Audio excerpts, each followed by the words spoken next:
अलगुजा जो बजाता वो एक तरह का एक योगा है शरीर के और स्वास्थ्य के लिए।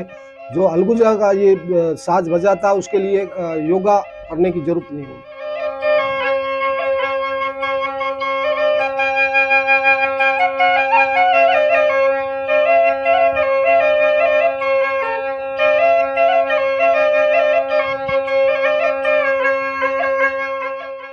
नमस्ते जी, मेरा नाम तगाराम भील, गांव मूल सागर, जिला जैसलमेर से, राजस्थान से।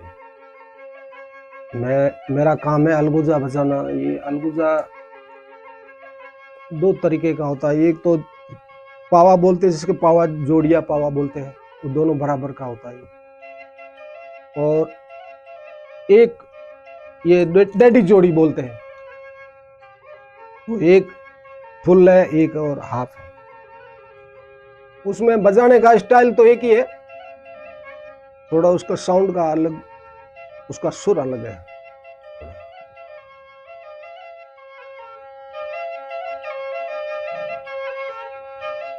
जब पहले के पुराने टाइम में, पुराने जमाने में ये ना डेट वाला बाद में निकला है। ये सबसे पहला जो पुराना जो पावा है, ये सबसे पुराना अलगुजा है। ये स्टाइल सबसे पुरानी है। ये पहले के जो लोग, पुराने लोग थे, वो ये इसी तरह का बजाते थे।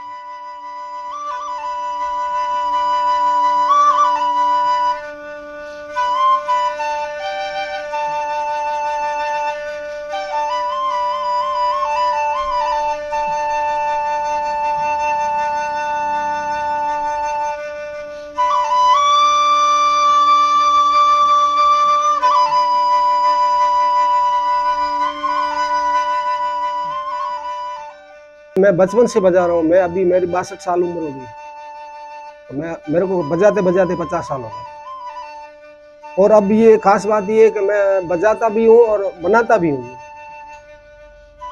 मेरा खुद बनाने का काम है और लोग सीखने के लिए भी आते हैं मेरे पास। आउट ऑफ इंडिया से भी आते हैं, यहाँ के लोग भी आते हैं। कई लोग सीख जाते हैं, कई लोग, मतलब ये एक ऐसा साज है, सबसे डिफिकल्ट साज है। बांसुरी इजी है और ये अलगुजा जो पावा है, ये बड़ा कठिन है।